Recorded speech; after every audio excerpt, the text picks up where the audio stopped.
최근 공개된 자료 하나가 큰 논란을 불러오고 있습니다. 한 달 동안 단 하루만 공식 일정으로 출근한 것으로 나타났는데도 400만 원이 넘는 수당이 지급됐다는 내용이 알려졌기 때문입니다. 이 소식이 전해지자 온라인에서는 도대체 어떤 기준으로 지급된 것이냐, 공공기관의 보수 체계를 다시 살펴봐야 하는 것 아니냐는 반응이 이어지고 있습니다. 하지만 반대로 출근 일수만으로 판단해서는 안 되며 관련 규정을 먼저 확인해야 한다는 의견도 나오고 있습니다. 그렇다면 이번 논란은 어떻게 시작됐고 실제 공개된 자료에는 어떤 내용이 담겨 있을까요? 이번 내용은 윤건영 더불어민주당 의원이 중앙선거관리위원회로부터 제출받은 자료를 공개하면서 알려졌습니다. 공개된 자료에 따르면 노태학 전 중앙선거관리위원장은 2024년 11월 정기위원회 참석을 위해 한 차례 출근했으며 해당 달 지급받은 금액은 총 425만 원으로 나타났습니다. 세부 항목은 출무수당 15만 원, 안건 검토 수당 120만원, 공명선거 추진활동비 290만원 등으로 구성된 것으로 알려졌습니다. 특히 많은 관심을 받은 부분은 실제 출근 횟수와 지급된 금액 사이의 차이였습니다. 하지만 이번 사례는 특정 달만의 문제가 아니었습니다. 함께 공개된 자료를 보면 2024년 8월에는 광복절 경축식과 위원회, 참석 등 이틀 일정이 있었는데도 약 335만원이 지급됐고 9월에도 국회 개원식과 위원회 참석 등 이틀 일정으로 약 325만원이 지급된 것으로 나타났습니다. 올해 1월에는 현충원 참배와 시무식, 신년인사회, 신년음악회, 위원회 참석 등 모두 3차례 일정이 있었으며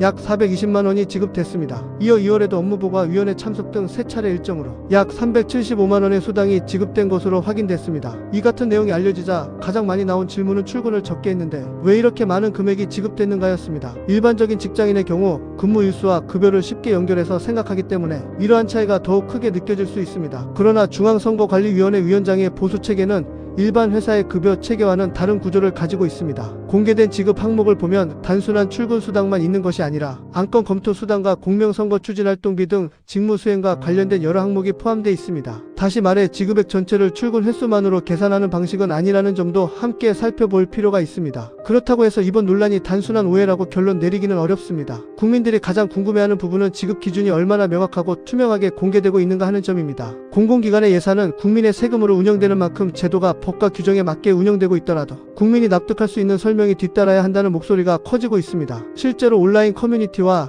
SNS에서는 규정대로 지급됐다면 그 규정이 적절한지 검토해야 한다.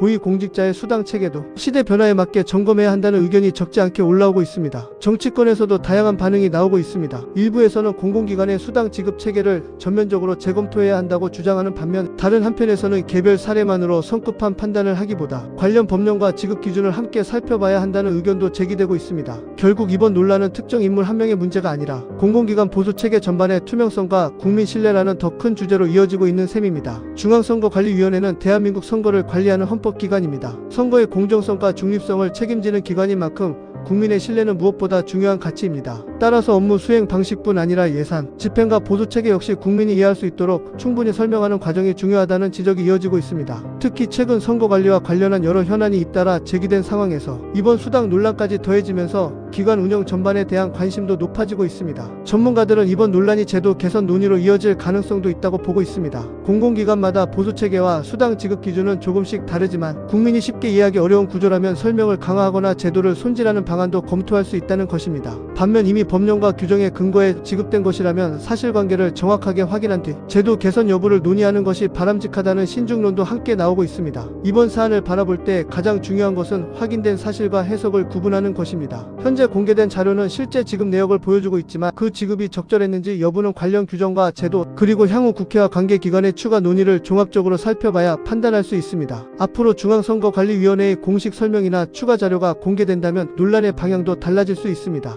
공공기관의 예산 집행은 국민 모두의 관심사입니다. 이번 논란이 일회성 이슈로 끝날지 아니면 제도 개선으로 이어질지는 앞으로의 논의 과정을 지켜봐야 합니다. 새로운 사실이 확인되면 그에 따라 평가도 달라질 수 있는 만큼 단편적인 정보보다는 전체 맥락을 함께 살펴보는 것이 중요합니다. 앞으로도 주요 사회 이슈와 정책 변화, 사실 중심의 뉴스 해설을 가장 빠르게 전해드리겠습니다. 계속되는 이슈의 흐름과 배경을 놓치고 싶지 않다면 구독과 좋아요 부탁드립니다.